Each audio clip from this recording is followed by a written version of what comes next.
The mid-August dusk draped the Redstone Plains in a heavy shroud of amber and violet, the 200-acre Texas ranch basking in the fading light, the lake a molten mirror reflecting the fiery sky. Wildflowers swaying gently in the cooling breeze, their yellows and purples vibrant against the parched earth, ancient oaks casting long, jagged shadows like skeletal fingers reaching across the land. But at the base of the Redstone Oak, John Parker, a rugged 54-year-old cowboy in a weathered Stetson, froze mid-step, his hand instinctively dropping to the revolver at his hip. As a figure emerged from the twilight, a tall man in a black duster, his face obscured by a wide-brimmed hat, his voice a gravelly whisper that sent a chill down John's spine. "You've been digging into the Verdant, Parker. Some secrets are better left buried." A glint of steel flashing in the man's hand, Sarah Bennett sprinting from the barn, her rifle raised. "John. Who is he?" The air crackling with menace, the lake's golden glow fading to gray, the wildflowers trembling, their roots deep in the Texas soil. The stranger's voice stirred a memory John had buried deep, a name he hadn't spoken in decades. Eli Grayson, a former Ridge Rider who'd vanished after a botched mission in 1995. A man John once called brother, their bond forged in the crucible of a cattle drive gone wrong, Eli's temper flaring when they lost half the herd to rustlers. His departure leaving a scar on the ridge, now he stood before John, his once familiar face hardened by time, his eyes cold and calculating. "Quantum Horizon sends their regards," Eli said. Stepping closer, the blade in his hand a wicked curve, John's voice steady. "You're a ghost, Eli. Why come back now?" Eli's lips curling into a sneer. "The Verdant's waking up, and you're in the way." The revelation hitting John like a punch, Quantum Horizons reached deeper than he'd feared, the wildflowers trembling in the breeze, the plains stretching wide and unbroken. Their roots deep in the Texas soil. The past month had been a fragile peace since Clara Hensley's ousting, the Redstone Plains blooming with new life. The community fund fostering a book exchange by the lake, a garden where Tessa and Ethan planted sunflowers, Matt's murals on utility boxes adding splashes of color, Frank leading trail cleanups. The treehouse, now the perch, thriving with bookings, a writer from Dallas finishing a novel, an artist from Waco painting the oak's canopy, John donating a portion to the animal rescue. Dakota napping in his swing-cushioned bed, his leg healed, but the Verdant Network's mysteries lingered, Lena Carter uncovering more in Samuel's journals.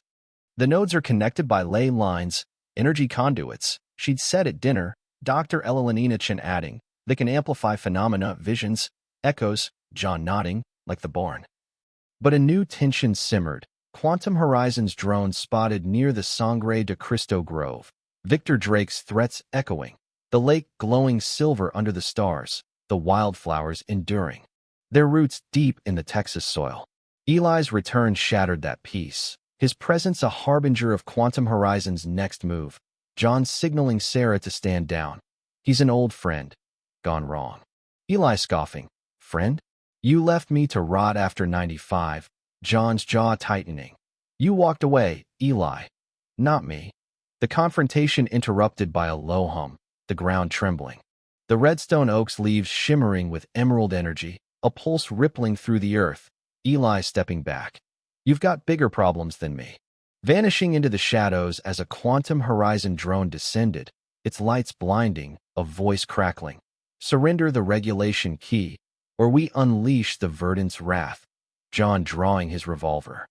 Firing at the drone, its metal shell sparking, Sarah shouting. They're targeting the oak, the wildflowers trembling in the breeze, the plains stretching wide and unbroken. Their roots deep in the Texas soil. John rallied the ridge, Frank arriving with Matt, both armed, Michelle ushering Tessa and Ethan to the storm cellar, Dakota barking.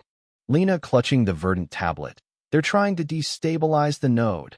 The drone retreating, but the oak's energy surged, a vision flashing in John's mind. Samuel standing by the oak. His voice echoing, the Verdant protects its own, but it demands sacrifice, the ground splitting near the lake, a crystalline shard emerging, pulsing with the same emerald light, Chin awestruck. It's a secondary node, dormant until now. John realizing Quantum Horizons' plan, they want to weaponize it, the lake rippling with unnatural waves, the wildflowers enduring. Their roots deep in the Texas soil. The next morning, John gathered the family in the barn, the air thick with the scent of hay and oil, the verdant tablet on the table, its symbols glowing faintly. Lena tracing a ley line to a new site in Arizona, the painted desert, a convergence point. Chin warning, if Quantum Horizon controls it, they could trigger a cascade, earthquakes, storms. Sarah resolute, we can't let them, but doubt not at John. Eli's betrayal cutting deep. Memories of their last ride haunting him, Eli's laughter as they raced across the plains. His rage when the rustlers struck, John's failure to stop him from leaving. Now Eli worked for the enemy, the wildflowers trembling in the breeze, the plains stretching wide and unbroken, their roots deep in the Texas soil. John split the team, sending Sarah, Lena, and Chun to Arizona with half the Ridge Riders, while he, Frank, Matt, and the rest fortified Redstone. Michelle staying with the kids, Dakota at her side, the journey to the Painted Desert a grueling 12-hour drive, the landscape shifting from Texas plains to New Mexico mesas. Then Arizona's stark beauty, the desert a canvas of red and gold, the verdant site a hidden canyon, petrified logs glowing faintly, a crystalline node at its center. Sarah's voice crackling over the radio, we're here, but Quantum Horizon beat us. Eli leading a team, a device humming, its energy destabilizing the node, Lena's shouting. It's a verdant disruptor. They'll overload the network. The wildflowers a distant memory, the desert sands shifting, their roots deep in the Arizona soil. Back at Redstone, John faced a new threat. Eli's intel giving Quantum Horizon an edge, mercenaries striking at dawn, their verdant-powered device emitting a high-pitched whine, the oak trembling, its roots glowing. John and Frank fighting back, Matt taking a grazing shot to the arm. I'm fine, he grunted, Michelle bandaging him, the battle fierce, Dakota lunging at an operative, John using the regulation key.